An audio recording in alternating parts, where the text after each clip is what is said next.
Okay, we're going to look at two quick methods for adding two numbers together, written methods. So we won't be using our calculator today.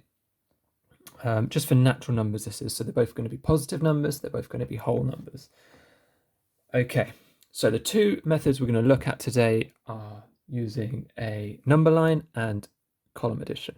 Okay, both of them have their positives, both of them have places where you've got to be careful with them. We'll look at the pros and cons of each as we go. Okay, we'll do the same calculation on both, and I'll talk about why we would do each of them. Okay, so we're going to do, let's do 376 plus 257.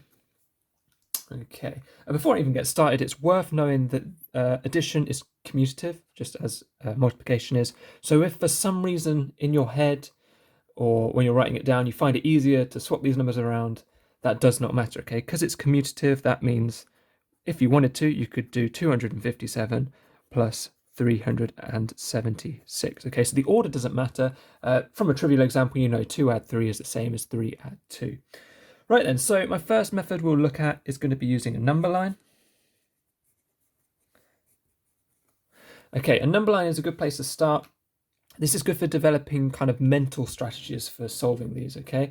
So I probably wouldn't use a number line naturally, and that's just because I'm so used to using the other method that it's quicker and I can go straight to it, okay? But if I wanted to develop my mental arithmetic and be able to do this in my head straight away, number line is a good way of going. Okay, so straight away, when using a number line, the scale does not have to be perfect. We just need to work out what we're adding. Okay, so the principle behind this is we're going to start with our 376 and we're going to break up our 257 just to make it easier. So we're going to end up adding 257 to this number, but we're going to do it in bits to make it easier. Okay, so my suggestion would be, let's take this up to the nearest 10. So let's add 4. Okay, you'll see that the scale of these bumps isn't correct, but that does not matter so long as you're adding all of these parts. Okay, so I'm adding 4. That means I've basically taken 4 off this and I've added it here. Okay, so that means I'm at a nicer place now. Okay, now I am confident enough to add 50 onto this. If you're not, you could add 20 and then 30. In fact, let's do that. I'm going to add 20 to take me up to 400, and then I'm going to add 30, sorry, to add me up to 430. Okay, so you'll see now at the moment what we've added is 54. Okay, my suggestion would be, while we've done the tens, let's do the hundreds. So we can add 200 to this fairly easily.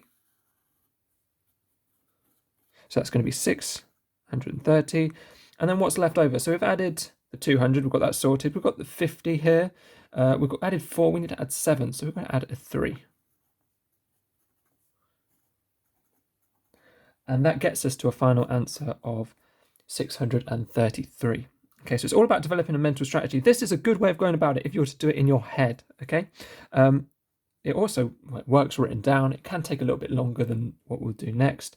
But it is worth knowing, because as I said, as a mental strategy, knowing to add your tens, get it to the nice round number, then add your other tens and your hundreds, then go back to adding your last part of your units, can save you some time in the long run. Okay, the next method we'll look at is probably most people's go-to, column method. Okay, the only thing with column method, you have to be, well, there's a few things you've got to be careful with, and you'll see how I'm writing my numbers out. I'm leaving a bit of space. You have to make sure all of your units are in line, all of your tens are in line, and all of your hundreds are in line. Okay, the moment they're out of line, you're going to get the wrong answer. Okay, that's probably the main way people go wrong. Okay, I'm going to put my operation here. The operation we're doing is addition. I tend to put 2 lines, but I know lots of people just put 1. That's fine. Okay, so we take it in turns. We go for units first, then tens, then hundreds, and we're adding them together. So let's do 6 add 7. That gives us 13. Now, 13 units is the same as 3 units and 1 10. Okay, so I'm adding a 1 into this tens column. Some people put a 1 up here. I put it down here. Okay, so now we've got 7. Add the 5 would give us 12. Add the 3 would give us 13. So we've got 13 tens. So that's the same as 3 tens and 1 hundred. Okay, so I'm making the conversion in place value. Now we have 3, add 2 is 5, add the extra 1 is 6. Okay, we end up at the same answer, which is good. That means both have worked. Personally, I think this method here, for me, is quicker. But this has its benefits in that if you want to be really fluent in your head, working this way may speed you up in the long run.